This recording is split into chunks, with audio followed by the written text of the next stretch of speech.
Hi there guys, I hope you are having a good day. Now, some interesting comments were made by Tyson Fury's dad, John Fury. He was doing some work with BT Sports, I believe, over the weekend, and he was talking about the fact that this fight might not happen next because there is no date, there is no venue. We all know that anyway. No one's going to get their hopes up too much, I wouldn't believe. I mean, I think the fight's going to happen next, but I don't think we're all getting really excited until we see the date and venue. We are wise to all of these negotiations now because we've been dealing with news of, oh, it's on the verge, since Anthony Joshua was possibly going to fight Deontay Wilder. So we're kind of privy to that information now anyway. But then he was talking about Tyson Fury and the fact that he could use one or two kind of warm-up fights before going in there with AJ, something of which Tyson Fury himself has also spoke about. Now, of course, going into a fight with Anthony Joshua for Undisputed after what would be over a year layoff is not the best thing, especially given this fight could move beyond June now to possibly July. So he doesn't want to be inactive going into this fight, but if he wants the fight to happen, he hasn't really got a choice because I don't see this fight happening if it does not happen next. All the chips have fallen in line to allow it to happen. The Wilder situation, the WBO situation. So if it does not happen next, I don't see this fight happening at all. So Fury can take the fight going in inactive, not the best thing, but still, he can get the fight by doing that. And of course, a fight in the build up to this one would have been better for Tyson Fury, say in December, just like AJ, because AJ was able to fight Kubrat Pulev. In fact, he had to, because that was his mandatory. Tyson Fury a little bit different. He was left at his own discretion to make a fight, and something happened with the Ajit Caballero fight where it didn't happen. Then Carlos Takam actually explained that he was very close to signing a deal to fight Tyson Fury, but it never came off. So there were fights being talked about for Tyson Fury for the interim between him fighting Anthony Joshua, but those fights never came off, and that's not AJ's fault, that's not Eddie Hearn's fault, that is down to his promoters. And I believe that Tyson Fury has proven that he is a little bit frustrated, especially when he's talking about Undisputed, his inactivity, and he said that it is a Top Rank's obligation to give him 2 fights this year, no matter who it may be. He just wants to fight, so he said that multiple times. And he has also aired his displeasure at the fact that he wasn't able to get a fight in December, also saying that going into a fight with Anthony Joshua for Undisputed, a fight of that magnitude, a mega fight, is not the best to be going into off of that kind of inactivity.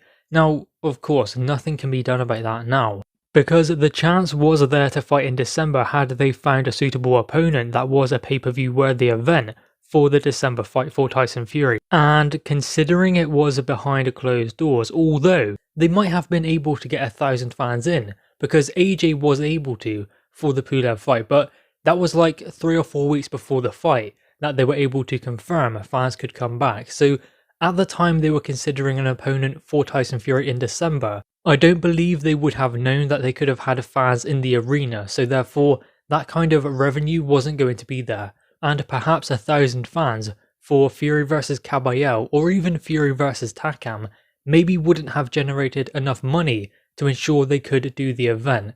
So the event didn't happen because they did not predict the pay-per-view numbers that they would need to stage that kind of fight. There were other things going on behind the scenes that perhaps we don't know about, but that was the major factor for the reason why Fury didn't fight. And Fury was not happy with that because he said he should have fought in December, but it all fell apart. Having said that, he has continued to train since the Wilder fight. He's in shape even though he says he's not training. Even though there was a picture, I believe, with him, Joseph Parker and Andy Lee of them in a gym.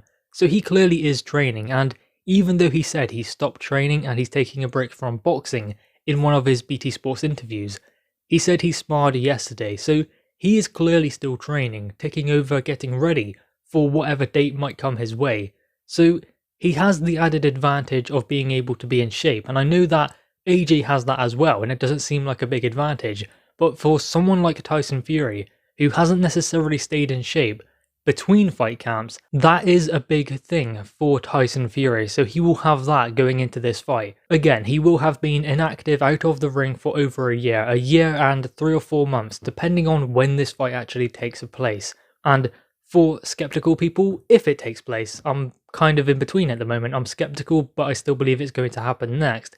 Anyway, whenever the fight takes place, he will be the inactive fighter going in, no matter when it takes place, because AJ was the last one to fight in December, whereas Tyson Fury fought in February 2020. Let's not forget it was down to the level of opponent he could have been facing in December, because realistically, who's going to pay to watch Tyson Fury beat up Caballero, or even in there with Carlos Takam? Takam is a good fighter and he brings entertainment, but at this stage, does he really warrant a shot at the WBC World Champion? Is Tyson Fury going to take him apart? Yes, he is. I believe so anyway, especially at this stage. So, do you really want to pay to watch that?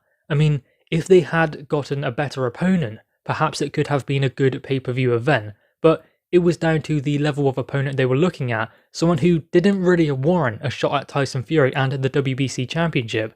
That was the reason why the fight didn't happen as well as the pay-per-view numbers not being there. In fact, that was the reason why perhaps the pay-per-view numbers would not have been generated to ensure they could do this event.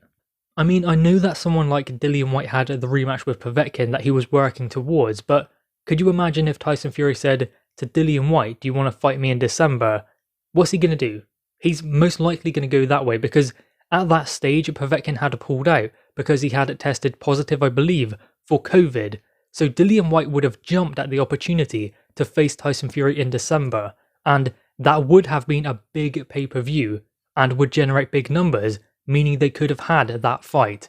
So we can get into the reasons why the fight didn't happen in December for Tyson Fury, and I mean, the blame can be pointed at Top Rank, Queensbury, or Tyson Fury himself. It doesn't really matter, he couldn't fight, and therefore he goes into the AJ fight being considered the inactive fighter going in. And again, it's down to the level of opponent they chose for that December date. Had it been someone like Dillian Whyte, it would have been easier to sell pay-per-views and therefore they could have made the event happen. But it wasn't, and they could have had fans. Again, they didn't know that though at the time. AJ didn't know that at the time when he signed to fight Kubrat Pulev, but they were able to get 1,000 fans in there at the arena, and they were lucky to be able to do that. Tyson Fury perhaps could have had the same, but he did need the level of opponent that could warrant his fight being a pay-per-view. Tyson Fury versus Ajit Caballero. Maybe it is a pay-per-view for some, but not for the wider audience. Same thing with Tyson Fury versus Carlos Takam. Not really a big pay-per-view fight, and many wouldn't even bother paying to see that event, whereas Tyson Fury, Dillian Whyte, or even Tyson Fury, maybe Joseph Parker, Andy Ruiz, that could be a big fight and would generate big pay-per-view numbers, meaning they would have been able to do it in December, and he wouldn't have this problem with inactivity. So guys, anyway, what are your thoughts on this? Make sure you leave your thoughts in the comments below, also leave a like and grab that subscribe button. Thanks guys.